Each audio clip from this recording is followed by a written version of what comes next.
नमस्कार. बँकिंग आणि प्रॉपर्टीच्या जगातल्या एका खूप महत्त्वाच्या विषयावर आपण आज बोलणार आहोत आणि तो विषय आहे सरसाय. आता एक कल्पना करा, एकाच प्रॉपर्टीवर बँकेचं कर्ज पण आहे आणि त्याच प्रॉपर्टीवर सरकारी टॅक्सची थकबाकीसुद्धा आहे. आता जर कर्ज नाही फेडलं गेलं तर वसुलीच्या वेळी पैसे सगळ्यात आधी कोणाला मिळणार? बँकेला की सरकारला? तर हाच तो लाख मोलाचा प्रश्न आहे. आता साहजिक आहे, आपल्या सगळ्यांना काय वाटतं की अरे सरकारचा हक्क तर सगळ्यात पहिला असणार, हो की नाही? पण इथेच खरी गंमत आहे. आज आपण नक्की हेच बघणार आहोत की कसं एक साधंसं ऑनलाईन रजिस्ट्रेशन बँकेचा हक्क थेट सरकारी करांच्याही वर नेऊन ठेवतं. हे शक्य तरी कसं आहे आणि याच्या मागे नक्की कायदेशीर गणित आहे? चला आज तेच उलगडून पाहूया. चला तर मग जरा खोलात शिरूया. CSI किंवा सरसाय हे नाव ऐकायला थोडं किचकट वाटू शकतं, पण त्याचं काम खूप महत्त्वाचं आणि एकदम सरळ आहे. ही बेसिकली केंद्र सरकारने सुरू केलेली एक ऑनलाईन रजिस्ट्री आहे. तिचं मुख्य काम काय? तर बँकांनी किंवा वित्तीय संस्थांनी कोणत्याही मालमत्तेवर तारण ठेवून कर्ज दिलं असेल तर त्या कर्जाची आणि त्या तारणाची नोंद एका सेंट्रल डेटाबेसमध्ये करणं. अगदी बरोबर. हे एका राष्ट्रीय गहाणखत नोंदणीसारखंच आहे असं आपण म्हणू शकतो. पण ही फक्त एक साधी नोंदणी नाहीये, तर हे बँकांसाठी एक कायदेशीर सुरक्षा कवच आहे. पण समजा एखाद्या बँकेने ही नोंदणी केलीच नाही तर काय फरक पडणार आहे? खूप मोठा फरक पडतो. या अख्ख्या सिस्टीमला एक खूप भक्कम कायदेशीर आधार आहे आणि तो म्हणजे सरफेसी कायदा 2002. या कायद्यामध्ये नंतर एक दुरुस्ती करून एक संपूर्ण नवीन चॅप्टर IVA जोडण्यात आला आणि त्यातली कलमं म्हणजे 26B ते 26E ही खास CRSI साठीच बनवली आहेत. सरफेसी कायद्यातल्या या बदलांनंतर रिझर्व्ह बँकेनं एकामागोमाग एक सर्क्युलर्स काढली आणि सगळ्या बँकांसाठी CNCSI रजिस्ट्रेशन बंधनकारक केलं. त्यांनी हेही एकदम स्पष्ट केलं की सर्व नवीन आणि अगदी जुन्या सिक्युरिटी इंटरेस्टची, म्हणजे सोप्या भाषेत तारण ठेवलेल्या मालमत्तेवर बँकेच्या कायदेशीर हक्काची नोंदणी झालीच पाहिजे. म्हणजे हे ऑप्शनल नाहीये, कंपल्सरी आहे. आता येतोय सगळ्यात महत्त्वाचा मुद्दा. समजा एखाद्या बँकेने कामाच्या गडबडीत किंवा चुकून ही नोंदणी करायला विसरली तर त्याचे नेमके परिणाम काय होतात? बँक आपला एक खूप मोठा, सगळ्यात महत्त्वाचा हक्क गमावून बसते. आणि तो हक्क आहे प्राधान्य हक्क, ज्याला इंग्रजीत प्रायोरिटी राईट म्हणतात. याचा सरळ अर्थ असा की जर त्या मालमत्तेवर दुसऱ्या कोणाचंही देणं असेल, मग ते दुसऱ्या बँकेचं कर्ज असो किंवा अगदी GST VAT सारखे सरकारी कर असोत, काहीही असो, CERSAI मध्ये नोंदणी केलेल्या कर्ज देणाऱ्या संस्थेलाच वसुलीत पहिला हक्क मिळतो. आणि इथेच सगळा खेळ बदलतो. बघा, जर नोंदणी केली असेल तर बँकेचा हक्क सगळ्यात वरचा ठरतो, अगदी सरकारच्या करांच्याही वर. पण जर नोंदणी नसेल तर बँकेचा हक्क या सगळ्यांच्या खाली जातो. आपल्या सामान्य समजुतीचे हे अगदी उलट आहे, नाही का?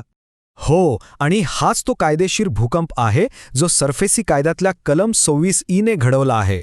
अनेक न्यायालयांनी आणि विशेषतः मुंबई उच्च न्यायालयाच्या मोठ्या खंडपीठाने जळगाव जनता सहकारी बँक केसमध्ये हे अगदी स्पष्ट शब्दांत सांगितलंय की सरसाई नोंदणी असेल तर बँकेचाच हक्क पहिला असणार.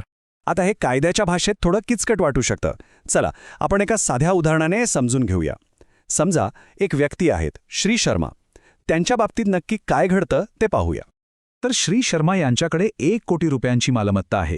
त्यांनी बँक A कडून 50 लाखांचं कर्ज घेतलं आणि बँक A ने लगेच CERSI नोंदणी करून टाकली. काही महिन्यांनी त्यांनी बँक B कडून 30 लाखांचं कर्ज घेतलं, पण बँक B नोंदणी करायला विसरली. इतकंच नाही तर त्यांच्यावर 10 लाखांची GST थकबाकी पण आहे. आता झालं असं की त्यांनी कर्ज थकवलं आणि मालमत्तेच्या लिलावातून 80 लाख रुपये. आता या 80 लाखांचं वाटप होणार कसं? इथेच तर CRSIचा खरा खेळ दिसतो. बघा, कायद्यानुसार सगळ्यात आधी बँकेला त्यांचे पूर्ण 50 लाख रुपये मिळतील. का? कारण त्यांची नोंदणी झालेली आहे. आता उरले 30 लाख. यावर बँक B आपला हक्क सांगू शकते आणि नशिबाने या केसमध्ये त्यांना ते पैसे मिळाले सुद्धा. पण GST विभागाला काय मिळालं? काहीच नाही, 0. म्हणजे बँक Aचा हक्क पूर्णपणे सुरक्षित राहिला, तोही चक्क सरकारच्या करांच्यावर. आता प्रश्न येतो की ही प्रक्रिया खूप क्लिष्ट वगैरे आहे का? तर नाही, अजिबात नाही. ही प्रोसेस तशी एकदम सरळ आणि सोपी आहे. बँकेचा अधिकारी पोर्टलवर लॉग इन करतो, सगळी माहिती भरतो, अगदी नाममात्र शुल्क म्हणजे 50-100 रुपये भरतो आणि त्याला एक युनिक ID मिळतो जो कायदेशीर पुरावा असतो. इतक्या सोप्या प्रक्रियेमुळे इतकं मोठं कायदेशीर संरक्षण मिळतं. प्रक्रिया सोपी असली तरी जिथे माणूस काम करतो तिथे चुका होणारच. सगळ्यात मोठी चूक म्हणजे वेळेत, म्हणजे 30 दिवसांच्या आत नोंदणी न करणे. पण त्याशिवाय माहिती चुकीची भरणे किंवा कर्ज फेडून झाल्यावर ती नोंद रद्द न करणे यासुद्धा खूप गंभीर चुका आहेत. आणि हो, एक अत्यंत महत्त्वाची गोष्ट जी अनेकदा दुर्लक्षित होते ती म्हणजे कर्ज मंजूर करण्यापूर्वी सरसाई सर्च रिपोर्ट काढणे. यातला सगळ्यात मोठा धोका सिस्टममध्ये नाहीये, तर तो मानवी चुकांमध्ये आहे. जर चुकीची माहिती भरली गेली तर वसुलीच्या वेळी कायदेशीर वाद निर्माण होऊ शकतात. प्रकरण कोर्टात जातं आणि मग वेळ आणि पैसा दोन्ही वाया जातो. त्यामुळे माहितीची अचूकता ही खूप खूप महत्त्वाची आहे. हा एक खूपच मोठा प्रॅक्टिकल मुद्दा आहे. विचार करा, कर्जदाराने आपलं सगळं कर्ज फेडलं, पण बँकेने पोर्टलवरून ती नोंद काही रद्द केली नाही तर काय होईल? ती मालमत्ता कागदोपत्री कायदेशीररित्या बोजांकित किंवा एन्कंबर दिसत राहते. आणि त्यामुळे त्या व्यक्तीला भविष्यात त्या मालमत्तेवर नवीन कर्ज घ्यायचं असेल किंवा ती विकायची असेल तर प्रचंड अडचणी येतात. CRSIमध्ये जवळजवळ सगळ्या प्रकारच्या मालमत्ता तारणांची नोंदणी करता येते. म्हणजे प्रॉपर्टीचं गहाण असेल, वस्तू किंवा स्टॉकचं हायपोथिकेशन असेल किंवा अगदी सरकारचे जप्ती आदेश असतील, या सगळ्याची नोंद होते. पण ज्या कर्जांना तारणच नाही, जसं की पर्सनल लोन किंवा क्रेडिट कार्ड, त्यांची नोंदणी साहजिकच करता येत नाही. तर आजच्या या सगळ्या चर्चेतून एक गोष्ट अगदी स्पष्ट झाली आहे, ती म्हणजे CERSSAI ही बँकांसाठी एक प्रचंड शक्तिशाली कायदेशीर ढाल आहे.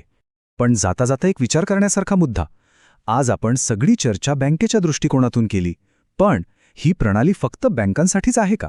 नाही. जरा विचार करा, एका सामान्य माणसासाठी जो प्रॉपर्टी विकत घेतोय त्याच्यासाठी हे किती महत्त्वाचं साधन आहे. कोणतीही प्रॉपर्टी विकत घेण्यापूर्वी तो खरेदीदार फक्त 100 रुपये खर्च करून एक साधा CRSI सर्च करू शकतो. आणि फक्त या एका सर्चमुळे त्याला त्या प्रॉपर्टीवर कोणतं कर्ज आहे की नाही याची एकदम स्पष्ट आणि अधिकृत माहिती मिळते. यामुळे फसवणुकीचे कितीतरी प्रकार टाळता येऊ शकतात. खरं तर CERSI सारखं साधन जे व्यवहारात पारदर्शकता आणतं ते फक्त बँकांपुरतं मर्यादित न राहता आपल्यासारख्या सामान्य माणसांपर्यंत पोहोचणं खूप गरजेचं आहे.